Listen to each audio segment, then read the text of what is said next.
일이 푸야. 망할 놈의 융감놈.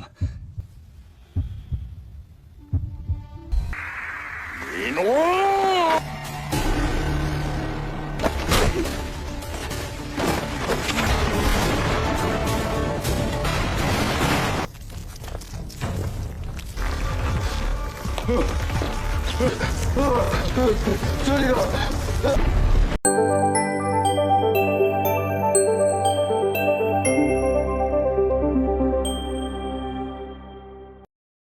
Setelah raja dirasuki oleh roh delapan kaki, dukun buta yang sebelumnya mengendalikannya kini kehilangan kendali. Sementara itu, Kangcul berusaha melawan raja yang semakin kuat, sedangkan para pengawal kerajaan menahan Yuri. Kekuatan raja yang terus bertambah membuat Kangcul kewalahan, hingga akhirnya ia terpaksa mengeluarkan kekuatan aslinya sebagai Imogi. Dengan kekuatan sejatinya, Kangcul berhasil mendesak roh delapan kaki hingga akhirnya roh itu keluar dari tubuh raja.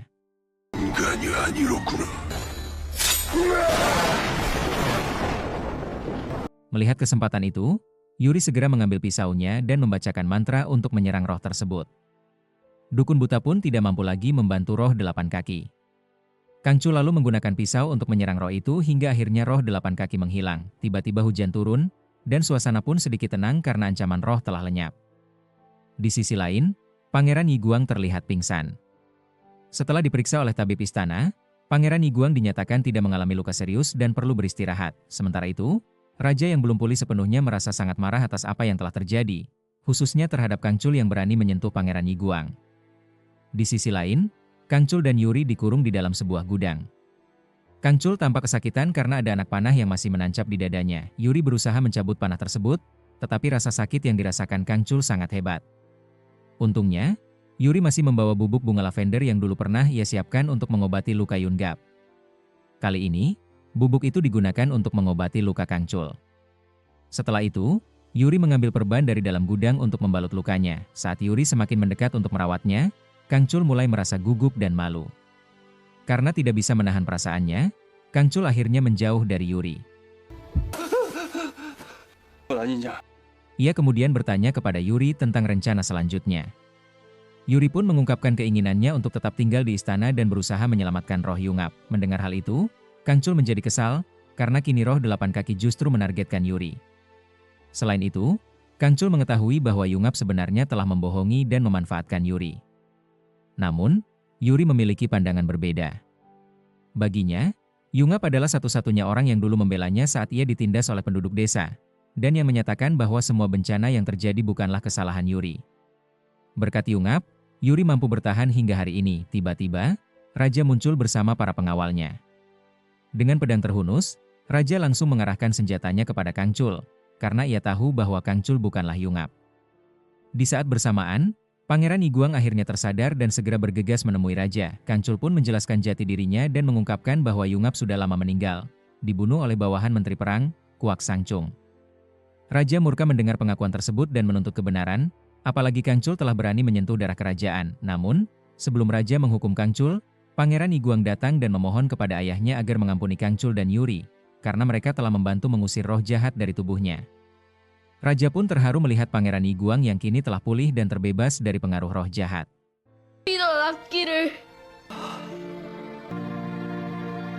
Pangeran Yiguang akhirnya dapat tidur dengan tenang. Setelah itu, raja bertanya kepada pengawalnya tentang perilakunya saat dirasuki. Pengawal menjelaskan bahwa saat kerasukan, raja memang terlihat sangat kuat dan tatapannya tajam. Namun raja sendiri tidak mengingat apapun tentang duel yang terjadi. Dalam perjalanan pulang, Kangcul tampak lemas dan akhirnya terjatuh.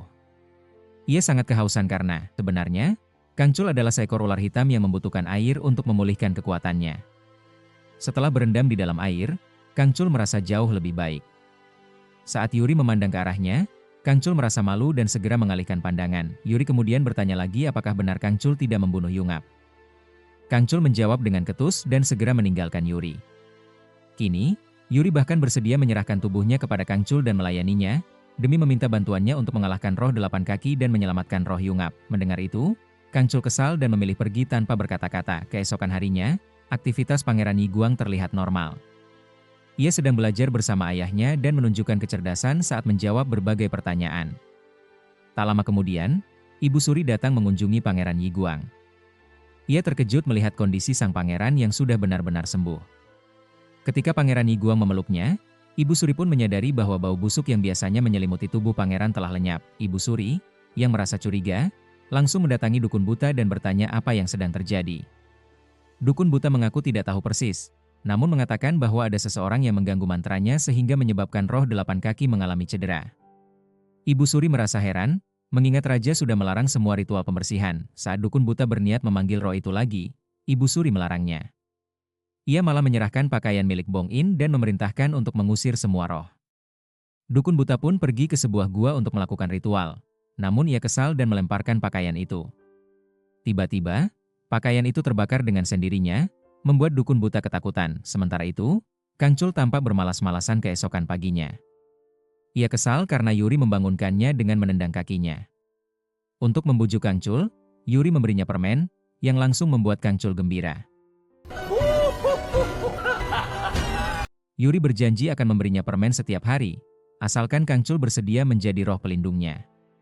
Namun, Kang Chul malah meminta Yuri membuatkan gelang 5 warna. Yuri kesal karena tahu bahwa gelang itu tidak akan berpengaruh banyak, mengingat Kang Chul sudah hidup sangat lama.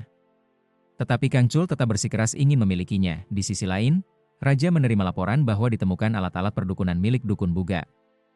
Raja terkejut, sebab ia sudah mengeluarkan larangan untuk semua praktik perdukunan.